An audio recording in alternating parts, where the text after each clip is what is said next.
Welcome to all. स्वागत है आप सभी का एक बार फिर से अपने यूट्यूब चैनल काव्या इंस्टीट्यूट पर। तो दोस्तों, आज हम कॉलिजन का पार्ट 2 करने वाले हैं। कल हमने कॉलिजन का पार्ट 1 फिनिश किया था और धमाकेदार प्रैक्टिकल के साथ क्लियर किया था। आज भी हम बड़ी धमाकेदार क्लास को कंटिन्यू करेंगे, जो आज है कॉलिजन का पार्ट 2। और टोटल लेक्चर की बात करूं तो आज टोटल लेक्चर है टोटल 33। तो आज हमें लगभग 1 महीने 3 दिन हो गए क्लास कंटिन्यू रेगुलरिटी के साथ मेहनत चल रही है चैनल पे और क्लास डेली आपके साथ आ रही है। तो आज हम 33 क्लास भी करने जा रहे हैं और जो है टॉपिक कॉलिजन का पार्ट 2। तो जिसने चैनल को सब्सक्राइब नहीं किया है एक बार सब्सक्राइब कर ले, बेल आइकन प्रेस कर ले और जिससे आने वाले नोटिफिकेशन की जानकारी के लिए एक हमारा टेलीग्राम चैनल है काव्या इंस्टीट्यूट के नाम से, उसे आप ज्वाइन कर लीजिए, जिससे क्लास की नोटिफिकेशन, पीडीएफ, नोट्स जो भी है हर सब कुछ टेलीग्राम पे मिलता है। तो आप टेलीग्राम को ज्वाइन करना ना भूलें, जिसमें लगभग 200 प्लस स्टूडेंट ऐड हैं। आप भी ऐड होइए और चैनल को सब्सक्राइब कर लीजिए, सेशन को एक बार शेयर कर दीजिए। चलते हैं अगले, हमारा कॉलिजन का पार्ट 2 है, उसमें क्या पढ़ते हैं। तो सबसे पहले एक बार सेशन को शेयर करके आइएगा, फिर चलते हैं। आज हम पढ़ेंगे perfectly elastic collision in one dimension, एक विमीय पूर्णतः प्रत्यास्थ टक्कर।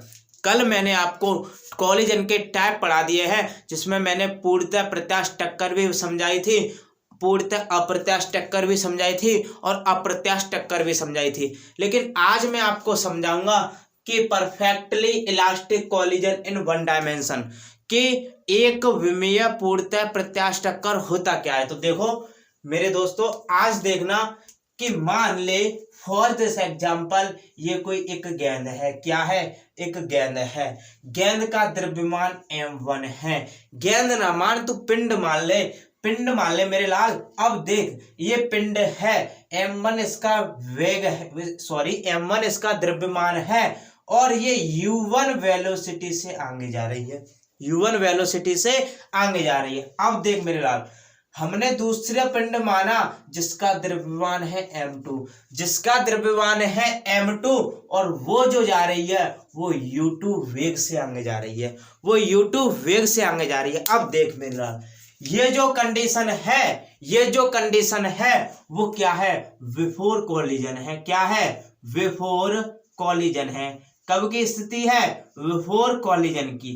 बात करूं तो टक्कर से पहले की, टक्कर से पहले, यानी कि ये कंडीशन कब की है? टक्कर से पहले।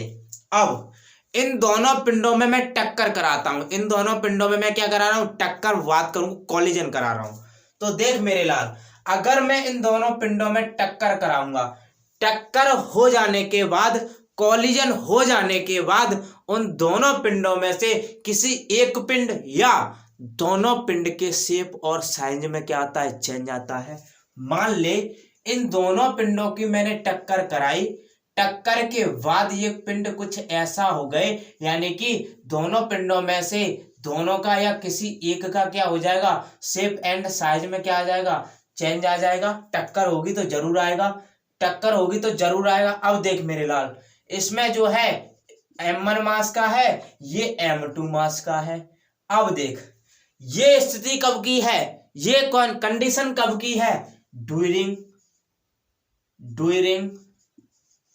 कॉलिजन, ड्यूरिंग कॉलिजन, यानी कि टक्कर के समय, टक्कर के समय, यानी कि ये जो स्थिति है वो कब की है? टक्कर के समय की। अब देख टक्कर के बाद की स्थिति क्या होगी? मैंने आपको कल की वीडियो में एक चीज बताई थी, जब दो वस्तु, जब दो कार, जब दो पिंड अगर टक्कर करते हैं, कॉलिजन करते हैं, तो कॉलिजन के बाद, कॉलिजन के बाद, टक्कर के बाद उन दोनों पिंडों का जो वेलोसिटी होती है वो क्या हो जाती है? चेंज हो जाती है। वेलोसिटी क्या हो जाती है? चेंज हो जाती है। अब देख टक्कर के बाद ये दोनों पिंड अलग अलग हो जाएंगे, ये दोनों पिंड कैसे हो जाएंगे? अलग अलग हो जाएंगे। मान इसका द्रव्यमान m1 है और इसका द्रव्यमान m2 है। टक्कर के बाद दोनों की वेलोसिटी में चेंज आ जाएगा। बात करूं, ये u1 वेग से जा रहा था लेकिन यहाँ पे v1 वेग से जाएगा और ये u2 वेग से जा रहा था, यहाँ पर v2 वेग से जाएगा। क्लियर हुआ? क्लियर हुआ? टक्कर के बाद, कॉलिजन के बाद जो वेग होता है वो क्या होता है? चेंज होता है। अब देख, ये स्थिति कब की है? ये स्थिति कब की है? After collision. ये स्थिति कब की है? After collision. बात करूं तो ये टक्कर के बाद की स्थिति है। टक्कर के बाद की स्थिति है। कब के? टक्कर के बाद की। ये स्थिति कब थी? टक्कर से पहले। ये टक्कर के समय, ये टक्कर के बाद। अब समझना एक बात बताओ मुझे। मैं देखो, फॉर दिस एग्जांपल, ये क्या है? गेंद है।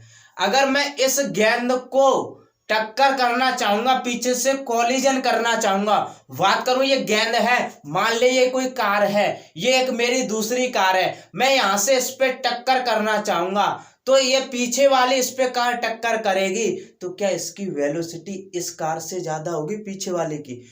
पीछे वाले की जो वेलोसिटी है, जो टक्कर करेगी, वो आगे वाली कार से ज्यादा होगी? बिल्कुल होगी। अगर ये कार पीछे वाली आगे वाली कार से टक्कर करेगी, तो जो पीछे वाली जो टक्कर करेगी उसकी आगे वाली कार से वेग क्या होगा? ज्यादा होगा। वेलोसिटी क्या होगी? ज्यादा होगी। अब समझो, देखो, ये पिंड है, इस पे टक्कर करेगा, इस पे कॉलिजन करेगा, तो इस पिंड का वेग क्या होगा? ज्यादा होगा। तो इस बात को मैं ऐसे लिख सकता हूं कि जो u1 है वो ग्रेटर देन है u2 से। बिल्कुल है, u1 है वो ग्रेटर देन है u2 से। जी हाँ। अब देखो, दूसरी बात इधर देखते हैं। टक्कर के बाद आफ्टर कॉलिजन के बाद दोनों पिंडों का आपस में वेग इंटरचेंज हो जाता है। बात करूं तो दोनों पिंडों का वेग चेंज हो जाता है, लेकिन हमें यहां पर देखना है कि किस पिंड का वेग ज्यादा है, टक्कर कौन सा कर रहा है। अब देखो, ये वाला पिंड इस पे टक्कर करेगा? बिल्कुल करेगा। लेकिन ये पिंड इस पे टक्कर करेगा तो वेग किसका ज्यादा होगा? जो टक्कर करेगा उसका ज्यादा होगा, ये तो जायज सी बात है। लेकिन टक्कर के बाद दोनों की वेलोसिटी क्या हो जाती है? चेंज हो जाती है। इस समय इसका वेग ज्यादा होगा क्योंकि ये इस पे टक्कर कर रहा होगा, ये इस पे टक्कर कर रहा होगा, तो इसका वेग ज्यादा होगा। लेकिन टक्कर के बाद क्या कर देते हैं? इंटरचेंज। तो वेग किसका ज्यादा होगा? दूसरे वाले का। किसके का? दूसरे वाले का। बात करूं तो v2 अधिक होगा, यानी कि v2 अधिक होगा किससे? v1 से। किससे? v1 से। इतना क्लियर हुआ? इतना क्लियर हुआ। अब देखो, कुछ इसमें स्पेशल पॉइंट बनते हैं। नंबर 1, टक्कर के पहले सापेक्ष वेग कह सकते हैं। रिलेटिव वेलोसिटी अप्रोच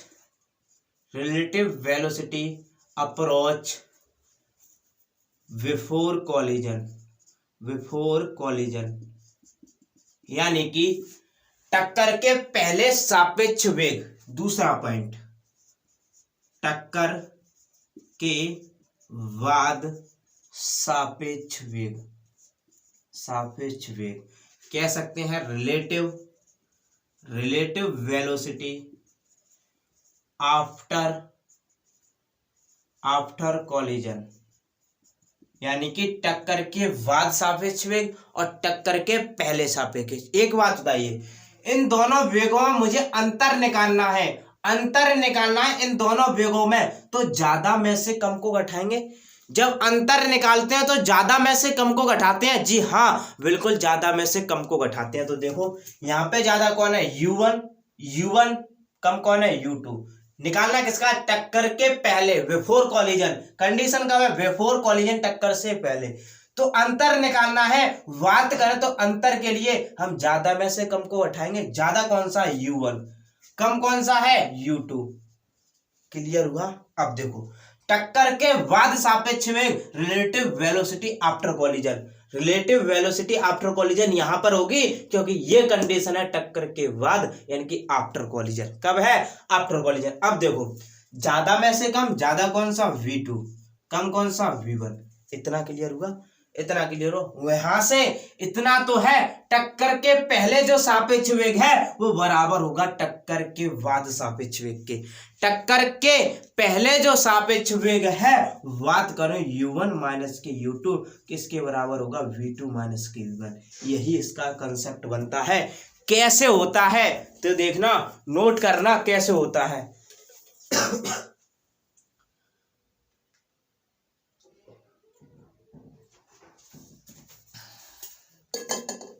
अब देखो ये होता कैसे है, देखना।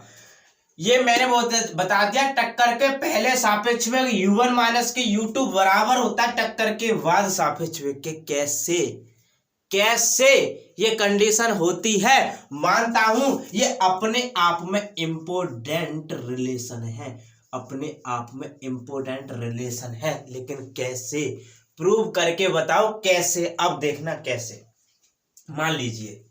मान लीजिए ये देखो, मैं यहां पर बना देता हूं, यहीं पे मान लो। अब देखना कंडीशन क्या बनेगी, कैसे रिलेटिव।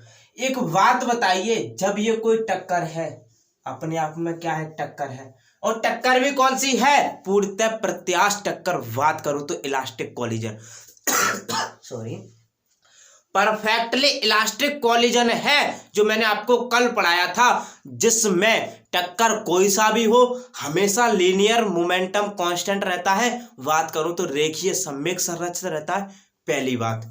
दूसरी बात, जब ये पूर्णतः प्रत्यास्थ टक्कर है तो ये जहां से वस्तु को छोड़ते हैं वापस उसी काइनेटिक एनर्जी से उसी ऊंचाई पे पहुंच जाती है, जिसमें ये कह सकते हैं कि काइनेटिक एनर्जी में कोई लॉस नहीं होता है। बात करूं तो पूर्णतः प्रत्यास्थ टक्कर में काइनेटिक एनर्जी में कोई लॉस नहीं होता है। जब काइनेटिक एनर्जी में कोई हानि नहीं होती है तो मैं ये कह सकता हूं कि उस समय उस टक्कर में काइनेटिक एनर्जी कैसी होगी, कांस्टेंट रही होगी।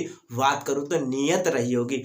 तो पूर्णतः प्रत्यास्थ टक्कर में रेखीय संवेग भी कांस्टेंट रहता है और काइनेटिक एनर्जी भी कांस्टेंट रहती है। अब देखो पहला case, first condition, first concept कहलाता है रेखीय संवेग, रेखीय संवेग संरक्षण के अनुसार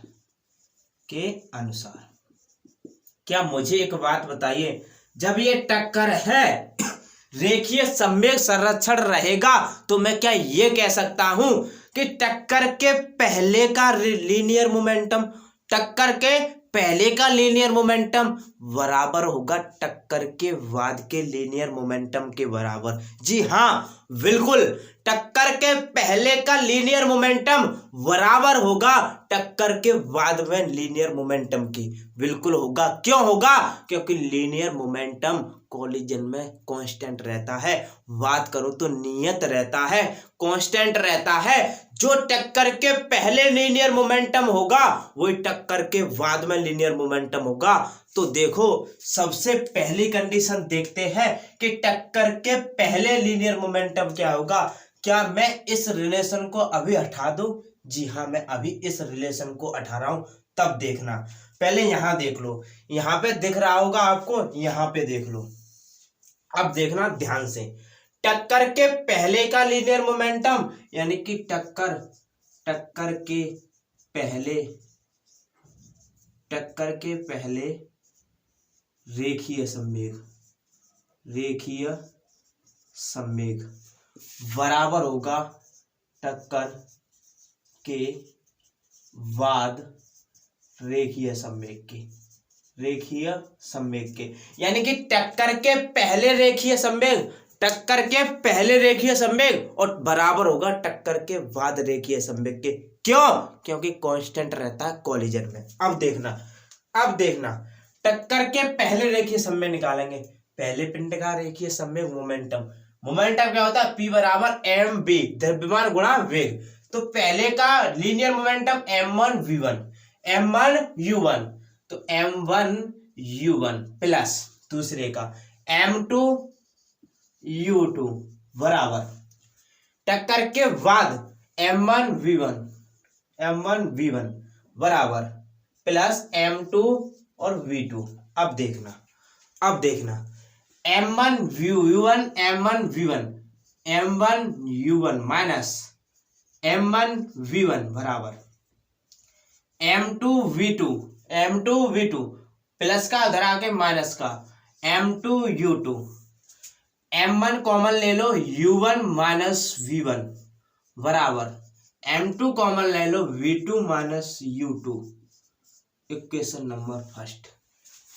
नंबर फर्स्ट। अब देखना ध्यान से, टक्कर के पहले रेखीय संवेग बराबर था टक्कर के बाद के रेखीय संवेग के। क्यों? क्योंकि टक्कर था पूर्णतः प्रत्यास्थ टक्कर, और टक्कर कोई सा भी हो उसमें रेखीय संवेग संरक्षित रहता है। अब बात करता हूं दूसरी कंडीशन की। दूसरी कंडीशन ये है कि इसकी गतिज ऊर्जा संरक्षित रहेगी। क्यों? क्योंकि पूर्णतः प्रत्यास्थ टक्कर है। पूर्णतः प्रत्यास्थ टक्कर की यह कंडीशन कहती है जिसमें रेखीय संवेग भी संरक्षित रहता है और गति ऊर्जा भी संरक्षित रहती है। ये मैंने आपको कल की वीडियो में बताया था। तो आज देखो दूसरा केस में बात करते हैं कि जो गति ऊर्जा संरक्षित रहेगी, तो मैं कह सकता हूं कि टक्कर के पहले की गति ऊर्जा बराबर होगी टक्कर के बाद की गति ऊर्जा। टक्कर के पहले की गति ऊर्जा बराबर होगी टक्कर के बाद की गति ऊर्जा के। तो देखो टक्कर के पहले की गतिज ऊर्जा बराबर टक्कर के बाद की गतिज ऊर्जा। अब देखो ध्यान रखना, इस रिलेशन को प्रूव करने के लिए मैं ये सब कर रहा हूं। इस रिलेशन को प्रूव करके दिखाऊंगा कि ये होता है तो कैसे होता है, क्यों होता है, ये प्रूव करके दिखाने के लिए मैं ये सब कर रहा हूं। अब देखना टक्कर के पहले की गति ऊर्जा बिफोर कॉलिजन की स्थिति ही है। टक्कर के पहले की गति ऊर्जा यहां से मिलेगी। तो पहले पिंड की गति ऊर्जा होती क्या है? 1/2 mv स्क्वायर, 1/2 mv स्क्वायर। तो पहले 1/2 पहले पिंड की गति ऊर्जा M1U1 स्क्वायर प्लस दूसरे की 1/2 M2U2 स्क्वायर बराबर 1/2 M1V1 square plus 1/2 M2V2 square. इतना clear? 1/2 common M1U1 square plus M2U2 square बराबर 1/2 M1V1 square plus M2V2 square. 1/2 से 1/2 कैंसिल। अब देखना यहां से M1U1 square minus M1V1 square बराबर M2V2 स्क्वायर माइनस M2 और U2 स्क्वायर। इतना क्लियर? दिख नहीं रहा होगा, यहाँ पे देख लो फॉर दिस एग्जाम्पल। इतना हटा देता हूं इसको, पहले यह प्रूव करना है, इसको हटा देता हूं। अब देखो M2V2 square minus M2U2 square, ये वाली कंडीशन देखो। यहां से M1 कॉमन ले लो, M1U1 square minus V1 square बराबर M2 कॉमन ले लो V2 square minus U2 square. इतना क्लियर? Equation number second. अब हमारे इक्वेशन नंबर फर्स्ट ये है, इक्वेशन नंबर सेकंड ये है। अब हम क्या करेंगे? Equation second divide by first. Equation second में फर्स्ट से डिवाइड कर देंगे। तो इक्वेशन सेकंड क्या है? M1U1 square minus V1 square upon M1U1 minus V1 बराबर M2V2 square minus U2 square upon M2V2 minus U2। इतना डिवाइड कर दिया। M2 से M2 कैंसिल, M1 से M1 कैंसिल। अब देखना यहाँ पे ए स्क्वायर माइनस बी स्क्वायर, ए स्क्वायर प्लस बी, ए स्क्वायर माइनस बी स्क्वायर का फॉर्मूला होता है ए एक ब्रैकेट में प्लस का, एक ब्रैकेट में माइनस का। तो यहाँ पर जो करेंगे वो U1 प्लस V1, एक में U1 minus V1 upon u1 minus v1 बराबर एक में प्लस का एक में माइनस का v2 माइनस u2 और v2 plus u2 upon v2 minus u2। v2 minus u2 से v2 minus u2, u1 minus v1 से कैंसिल, u1 माइनस के v1, बचा क्या तो देखो क्या बचा, u1 प्लस v1 बराबर v2 plus u2। u1 u2 को इधर ले आओ माइनस की u2 बराबर v2 u1 को इधर ले जाओ v1। क्या यही रिलेशन मैंने दिखाया था? पहले टक्कर के पहले सापेक्ष वेग बराबर होता है टक्कर के बाद के सापेक्ष वेग का। यही रिलेशन था क्या? यही रिलेशन था? जी हाँ, बिल्कुल यही रिलेशन था। कैसे था? प्रूव करके दिखाया है कैसे था, प्रूव करके दिखाया है कैसे था। ये अपने आप में एक इम्पोर्टेंट रिलेशन है जहां से न्यूमेरिकल पूछता है, वो था डायरेक्ट याद करने का कि टक्कर के पहले सापेक्ष वेग बराबर होता है टक्कर के बाद के सापेक्ष वेग के, यानी कि u1 माइनस के u2 बराबर होता है v2 माइनस के v1। कैसे होता है? प्रूफ देख लो कैसे होता है। अब देखना इसके कुछ स्पेशल केस बनते हैं, वो क्या बनते हैं पहले बताओ। इतना क्लियर हो गया कि नहीं? इतना क्लियर हुआ? मैं जरा पानी पी लूं।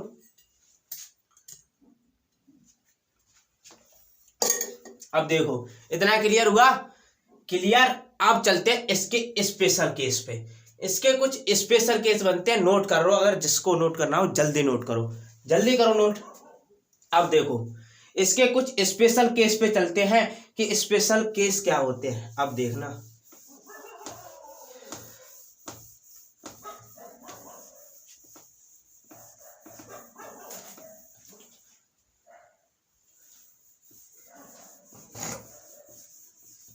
अब देखो special case, special point number 1। सबसे पहले तुम्हें v1 पूछ ले और v2 पूछ ले, v1 और v2 पूछेगा। v1 और v2 क्या होता है तो देखो सबसे पहले अभी जो मैंने एक पॉइंट दिखाया था वो दिखाया था u1 माइनस u2 बराबर v2 माइनस के v1 होता है। सबसे पहला स्पेशल केस है कि टक्कर के पहले सापेक्ष वेग u1 माइनस के u2 वट्टे टक्कर के बाद का सापेक्ष वेग v2 माइनस के v1। v2 माइनस के v1 बराबर कितना निकलता है? 1। लेकिन ये एक होता है वो ई होता है। क्या होता है? ई, यानी कि इस ई को कहते हैं प्रत्यावस्था गुणांक। क्या कहते हैं? प्रत्यावस्थान गुणांक। क्या कहते हैं? प्रत्यावस्था गुणांक। इस ई की मैं आगे बात करूंगा। अभी फिलहाल इतना जान लीजिए कि टक्कर के पहले सापेक्ष वेग और टक्कर के बाद सापेक्ष वेग का जो अनुपात निकलता है वो 1 निकलता है, यानी कि ई निकलता है। ई बात करें तो प्रत्यावस्थान गुणांक होता है। क्या होता है? प्रत्यावस्थान गुणांक होता है। पहला स्पेशल पॉइंट। दूसरा पॉइंट स्पेशल पॉइंट नंबर 2। अब देखो मान लो पॉइंट नंबर 2 में तुमसे v1 पूछ लेगा और v2 पूछ लेगा, पूछ लेगा। अब देखना v1 कैसे पूछेगा और v2 कैसे पूछेगा। देखो सबसे पहले ये दो फैक्ट तुम्हें याद करने पड़ेंगे। अगर v1 पूछे तो m1 minus m2 upon m1 plus m2 bracket out of u1 plus 2m2 upon m1 plus m2 out of u2। Equation number first. v2 पूछ ले तो m2 minus m1 upon m1 plus m2 out of u2 plus 2m1 plus m2 out of u1। Equation number second. ये दो fact याद करने पड़ेंगे तुम्हें। ये दो फैक्ट याद करने पड़ेंगे। अब देखना special point number 3, special point number 3, यदि इफ m1 पहले पिंड का द्रव्यमान बराबर दूसरे पिंड का द्रव्यमान बराबर m, यदि m1 बराबर m2 बराबर m दे दिया, तब v1 पूछ लिया और v2 पूछ लिया, तब v1 पूछ लिया और v2 पूछ लिया, यानी कि m1 m2 कितना रख दिया, m रख दिया। m1 और m2 की जगह अगर m रख दें तब v1 कितना होगा और v2 कितना होगा। देखो इनमें अगर हम v1 निकालें, m1 m2 की जगह m रख दें तो m यहाँ पर कैंसिल होके 0, तो ये पूरा 0। अब m2 की जगह m रखेंगे तो 2m ऊपर, और m1 की जगह mm तो 2m बट्टे 2m से 2m कैंसिल, बचेगा क्या u2, तो v1 बराबर क्या निकलेगा u2। बात करना v2 की बात करें, m2 और m1 की जगह m रखेंगे तो m कैंसिल, ये पूरा 0, m1 की जगह m तो 2m, नीचे mm से 2m कैंसिल, बात करना तो v2 कितना निकला u1, कितना निकला u1। अब मैं यहाँ पे क्या कह सकता हूँ, v1 की वैल्यू u2, v1 की वैल्यू u2, v2 की वैल्यू u1, यानी कि वेलोसिटी क्या हो गई, वेलोसिटी कह सकता हूँ इंटरचेंज हो गई, यानी कि आपस में एक दूसरे की वेलोसिटी चेंज हो गई। किस कंडीशन में, जब यदि m1 बराबर m2 बराबर m दे दे, तब जो वेलोसिटी आपस में क्या हो जाती है, इंटरचेंज हो जाती है। फॉर दिस एग्जाम्पल समझ, मान बेटा ये m1 है जो वेलोसिटी 3 मीटर प्रति सेकंड की स्पीड से आगे बढ़ रहा है, ये दूसरा पिंड है जो इसका द्रव्यमान m2 है जो 2 मीटर प्रति सेकंड की स्पीड से आगे जा रहा है। ये जो स्थिति है वो स्थिति कब की है, वो बिफोर कॉलिजन की है। बात करूं तो मैं टक्कर से पहले की है। जब टक्कर के बाद इन दोनों पिंडों का जो वेग होगा आपस में इंटरचेंज हो जाएगा, यानी कि आपस में बदल जाएगा। कब, जब कंडीशन दी है इसमें m बराबर m2 बराबर m है, तो याद रखना टक्कर के बाद ये दोनों पिंड और इनका जो वेग होगा वो आपस में इंटरचेंज हो जाएगा। बात करूं तो पहले का 3 मीटर प्रति सेकंड था तो इसका हो जाएगा 2 मीटर प्रति सेकंड और इसका 3 मीटर प्रति सेकंड। आपस में वेग क्या हो जाता है, इंटरचेंज हो जाता है। बात करूं तो वेलोसिटी क्या हो जाती है, चेंज हो जाती है। एग्जाम्पल आपको समझ में आएगा। याद रखना दोनों पिंडों की टक्कर के बाद वेलोसिटी चेंज होती है, ना कि उनका द्रव्यमान, ना कि उनका मास, ये चेंज नहीं होता है। क्यों, क्योंकि इनकी वेलोसिटी चेंज होती है टक्कर के बाद, ना कि द्रव्यमान। इतना क्लियर हुआ क्या होते हैं special point. Special point number, अब मैं अगला बताऊंगा 4। अब मैं अगला पॉइंट बताऊंगा 4, वो क्या होता है उसे समझना कि स्पेशल पॉइंट नंबर 4 क्या होता है। देखो इतना क्लियर हुआ होगा। अब देखो मैं इतने को उठाता हूं, पॉइंट नंबर 1 को, पॉइंट नंबर 2 को, पॉइंट नंबर 1 को उठा देता हूं। अब देखना पॉइंट नंबर 1 को उठा दिया। मान लो स्पेशल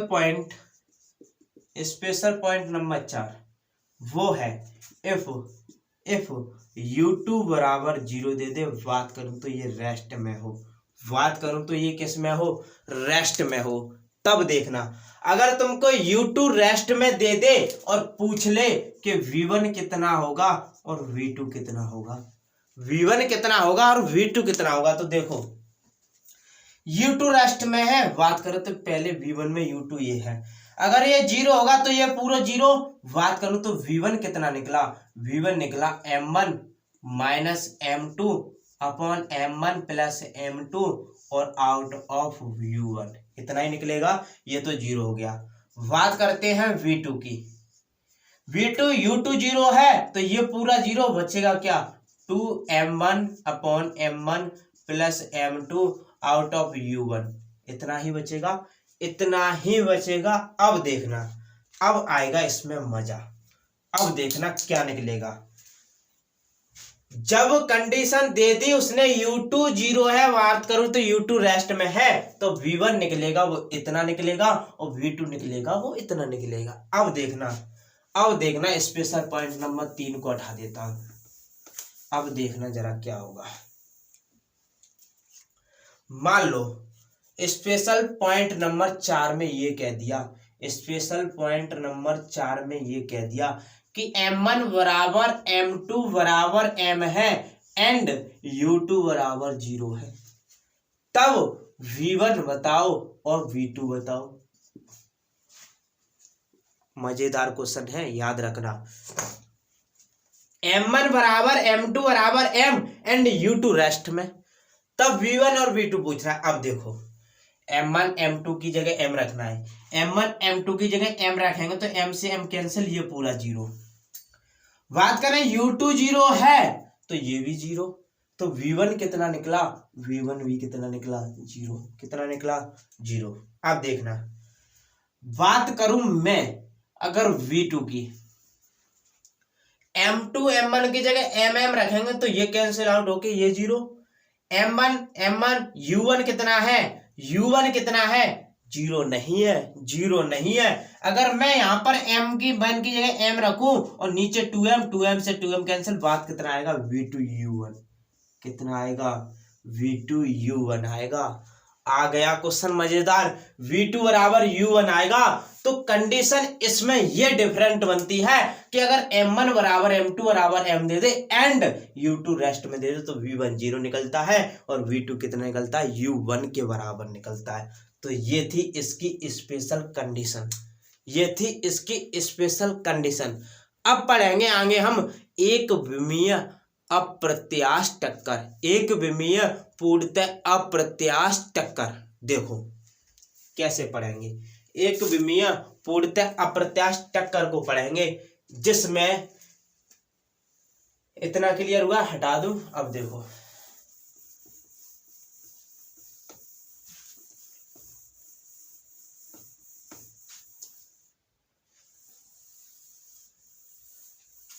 एक विमीय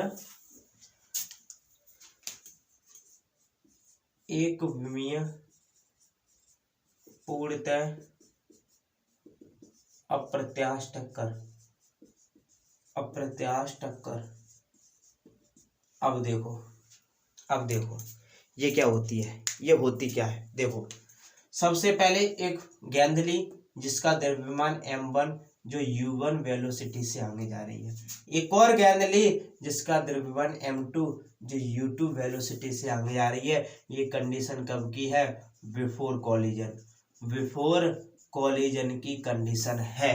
कब की है, बिफोर कॉलिजन की कंडीशन है। अब मुझे तुम एक बात बताइए, टक्कर के बाद की कोई स्थिति बताइए, टक्कर के बाद की स्थिति क्या होगी, उस स्थिति को मुझे बताइए कि टक्कर के बाद की स्थिति क्या होगी। उस स्थिति को मुझे आप बताइए कि क्या होगी टक्कर के बाद की स्थिति, उस स्थिति की गणना करके मुझे बताइए। क्या बता सकते हो तो बताओ, आपके लिए 2 मिनट मैंने दे दी। बताओ टक्कर के बाद की स्थिति, क्या यहाँ पर रेखीय सम्यक संरचित रहेगा इन दोनों पिंडों का? बिल्कुल नहीं, क्योंकि कल की वीडियो में बता चुका हूँ लीनियर मोमेंटम कॉलिजन में कांस्टेंट रहता है, लेकिन एक सिस्टम का रहता है, एक निकाय का रहता है। अब मुझे बताइए इसकी कंडीशन क्या होगी, तब तक मैं पानी पी लूँ। इसकी कंडीशन क्या होगी,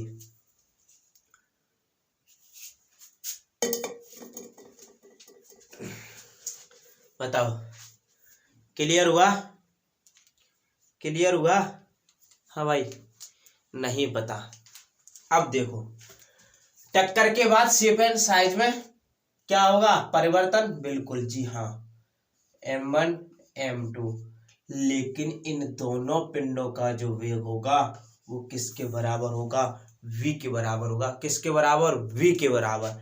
अब ऐसा क्यों होगा मुझे ये बताओ, ऐसा क्यों हुआ, ऐसा क्यों हुआ? वेग चेंज होता है टक्कर के बाद, लेकिन दोनों पिंडों का होता है, ऐसा क्यों हुआ? इसका जवाब दो, ऐसा क्यों हुआ, मैंने ऐसा क्यों किया, इसका जवाब दो मुझे। नहीं पता, नहीं है जवाब। अब देखो ये स्थिति कब है, ये स्थिति कब है, ड्यूरिंग ड्यूरिंग कॉलिजन बात करूं तो टक्कर के समय की स्थिति है। अब देखो मुझे एक बात बताओ, यहाँ पर पूर्णतः अप्रत्याशित टक्कर है जिसमें रेखीय संवेग तो संरक्षित रहता है, लेकिन काइनेटिक एनर्जी संरक्षित नहीं रहती है। काइनेटिक एनर्जी में बहुत लॉस आता है। ये कंडीशन कौन सी है पता? पूर्णतः अप्रत्याशित की। जब हम पृथ्वी से एक वस्तु को छोड़ रहे थे, किसी ऊंचाई से गेंद को छोड़ रहे थे, वो पृथ्वी की सतह पर जा टकरा रही थी। ये जो इसकी हाइट थी वो कैपिटल हाइट थी। यहाँ से टकराकर वो बिल्कुल मामूली सी ऊपर उठ रही थी, तो मैं कह सकता था ये जो कंडीशन थी वो capital H very greater than small H थी, very greater than small H थी, जिसमें लीनियर मोमेंटम तो कांस्टेंट